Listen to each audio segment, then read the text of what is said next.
संजय दा। जोहार झारखंड, इनकलाब जिंदाबाद, इनकलाब जिंदाबाद।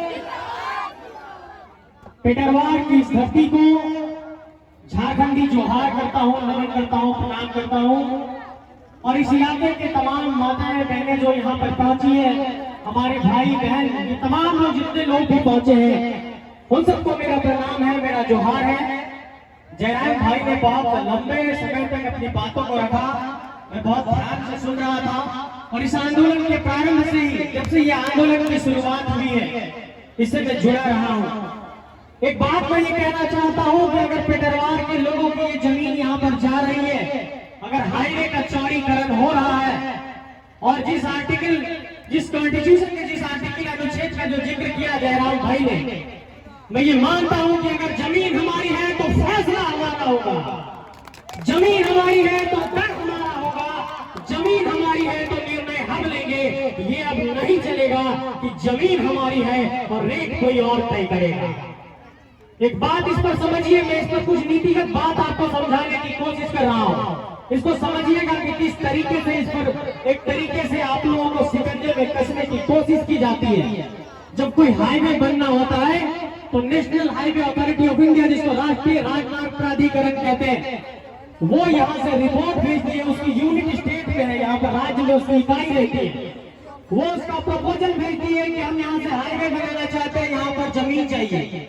वहाँ के लोकल सीओ से वो रिपोर्ट ली जाती है, उसके बाद वो दिल्ली जाता है, उसके बाद अधिग्रहण का प्रस्ताव आता है, उसके बाद स्टेट गवर्नमेंट के पास पहुँचता है, मुख्य सचिव के पास पहुँचता है, उसके बाद फिर वो जिला के डीसी के पास पहुँचता है, फिर जिला में जिला भूअंचल पदाधिकारी को ये जिम्मेवारी दी जाती है कि जमीन दीजिए हमें अधिग्रहण करके। उस पर फिर सीओ साहब अधिग्रहण करने के लिए आते हैं और फिर मुआवजा तय होता है।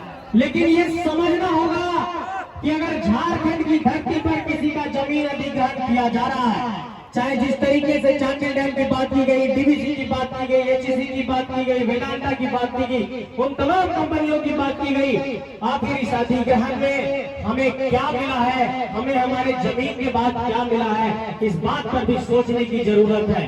जयराम भाई संघर्ष की बात कर रहे थे, अभी कुछ दिनों पहले का मैं अपना एक अनुभव साझा कर रहा हूँ। मैं भारत का प्रतिनिधित्व कर रहा था, दुबई कॉन्फ्रेंस में गया था, यूनाइटेड नेशन का एक कॉन्फ्रेंस था।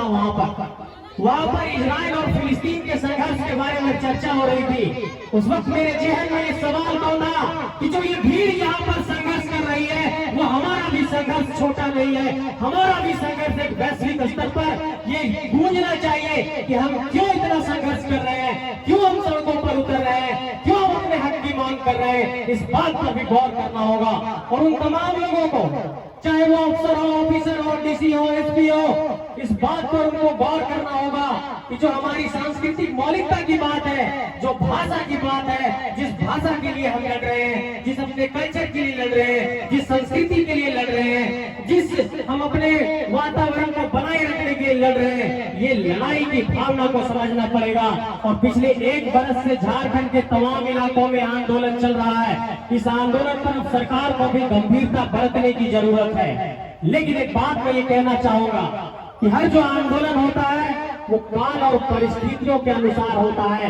झारखंड की काल और परिस्थिति ये है कि 2 दशकों के इस दौर में झारखंड के भीतर, चाहे वो रघुनाथ मेहता हो, चाहे विनोद बिहारी मेहता हो, चाहे बिरसा मुंडा हो, चाहे जयपाल सिंह मुंडा हो, चाहे तिलंगा खड़िया हो, चाहे वो तमाम क्रांतिकारी हो, उनके इतिहास का अनुसरण करते हुए हमें आगे बढ़ना होगा। और ये भी गौर करना होगा कि आखिर ऐसा कैसे हो गया कि जब सिद्धू कान्हू ने पहली बार स्वतंत्रता संग्राम की लड़ाई लड़ी, जब संथाल विद्रोह हुआ, तो ये कहां से आ गया कि 1857 की क्रांति पहली क्रांति थी। इसका मतलब इतिहास के पन्ने में भी हमारे इतिहास को झुटलाया गया है। इन सारे सवालों पर भी आपको गौर करना होगा और इन सारे सवालों को भी समझना होगा। इस बात पर भी गौर करना होगा कि रघुनाथ मेहता कौन थे। इस बात पर भी गौर करना होगा कि जिसने पढ़ो और लड़ो का नारा दिया, जिस विनोद बाबू ने पढ़ो और लड़ो का नारा दिया, आज अगर उनकी ही पार्टी, उनके द्वारा बनाई गई पार्टी की सरकार है, तो वो सरकार हमारा कितना सोच रही है, इस पहलू पर भी आपको विचार करना होगा, इस पहलू पर भी आपको सोचना होगा। मेरे साथियों, झारखंड को अगर समझना है तो झारखंड की अगर भाईचारगी को समझना है और झारखंड के आक्रोश को समझना है तो इसको मैं एक छोटे से उदाहरण से समझाना चाहता हूँ। जब अखड़ा में हम लोग नाचते हैं तो हाथ से हाथ जोड़ करके ऐसे नाचते हैं।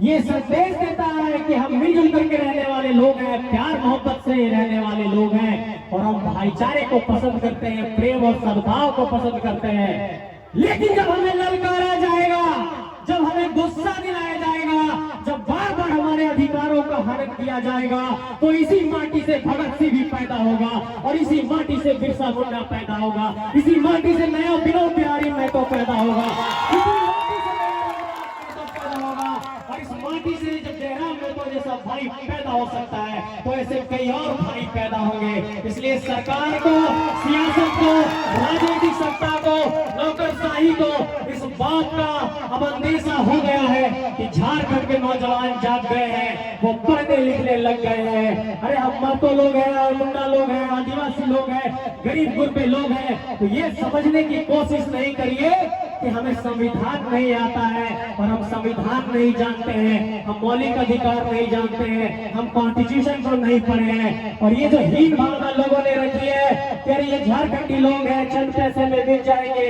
उन्हें कुछ मुआवजा दे करके हटा देंगे, ये आपने सदियों सदियों तक किया है, लेकिन अब ये नहीं चलेगा। इसलिए मेरी माताएं मैंने एक बार जोर से बोलिए आप लोग, इंकलाब जिंदाबाद, इंकलाब जिंदाबाद। क्या आप लोग लड़ने के लिए तैयार हैं झारखंडी माटी के लिए?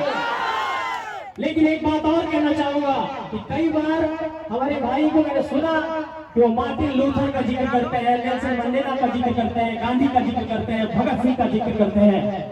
इन विचारों को आप लोग पढ़िएगा भी और जीवन में कब कितना भगत सिंह बनना है, कब कितना गांधी बनना है, कब कितना नेल्सन मंडेला बनना है, कब कितना मार्टिन लूथर बनना है, इस बात का भी आकलन करिएगा।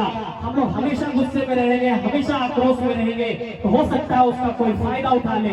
इसलिए गांधी के विचारों की भी प्रासंगिकता रहनी चाहिए, भगत सिंह के विचारों की भी प्रासंगिकता रहनी चाहिए और सबके विचारों का समावेश हमारे आंदोलन में दिखना चाहिए ताकि हम वैचारिक तौर पर भी समृद्ध बन सके, ताकि हम विचारों से भी मजबूत बन सके, ताकि हम लोगों से जब लड़े तो कानूनी तौर पर भी हम लड़ सके।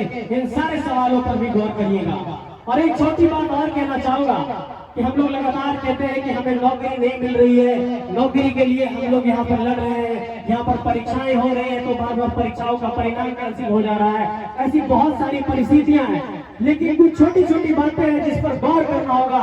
और खासकर अपनी बहनों से मैं कहना चाहूंगा, जो मेरी बहन यहाँ पर है, मान लिया जाए उनकी शादी हो जाएगी कुछ साल बाद, आमतौर पर ऐसा होता है कि हम शादी होने के बाद अगर हमारा नाम है रीना कुमारी तो हम लोग करते ससुराल में जाकर के रीना देवी कर देते हैं। ऐसी गलती कभी नहीं करनी है। इन सारे गलतियों का शासन प्रशासन के लोग लाभ उठाते हैं कि तुम्हारा तो नाम वहाँ पर रीना कुमारी था, यहाँ रीना देवी कैसे हो गया, तुमको ये एप्लीकेशन रिजेक्ट करते हैं, तुम्हें यहाँ नौकरी नहीं मिलेगी। इन छोटी छोटी बातों पर भी ध्यान देना है और इस बात का हमेशा ख्याल रखिएगा कि जब भी कोई गाँव से जब बाहर जाते हैं तो पति का नाम हम लोग जोड़ने लगते हैं, लेकिन हमेशा से सर्टिफिकेट में भी इस बात का ध्यान दीजिएगा कि उस पर पिता का नाम होना चाहिए, पति का नाम नहीं जोड़ना है। ये छोटी छोटी बातों को भी समझना पड़ेगा, क्योंकि आप जब फॉर्म भरेंगे नौकरी के लिए जाएंगे तो जो पहली क्राइटेरिया है फॉर्म भरने के वहीं पर आपको रिजेक्ट कर दिया जाएगा।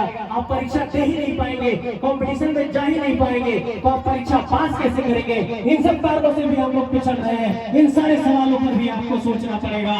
और झारखंड के तमाम इलाकों में जिस तरीके से जयराम भाई लगातार कह रहे हैं कि आंदोलन हो रहा है, मैं झारखंड के सभी प्रमंडलों में घूमा, 5 प्रमंडल में घूमा और आप देखिए लातेहार जाइए तो वहाँ पितरिया खार का कोल माइंस है, आप बड़का गांव जाइए तो वहाँ पर कोल माइंस है, टीपीसी का है। आप जिस इलाके में भी जाइए, आप सारंडा के जंगलों में लगभग 3 महीने घूमा हूँ, मैंने देखा कि वहाँ पे स्टीलो मिलिट्री ऑफ इंडिया का माइंस है, चिड़िया माइंस है, उषा मार्टिन का माइंस है। इस तरीके से लोग विस्थापित हो रहे हैं, पुनर्वास की कोई नीति नहीं बन रही है, बसाने की कोई नीति नहीं बन रही है। इन सवालों पर भी सोचना होगा।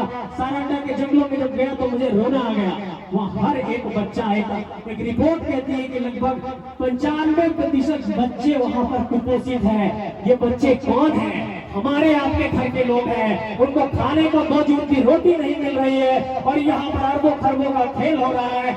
ये अब बर्दाश्त नहीं किया जाएगा।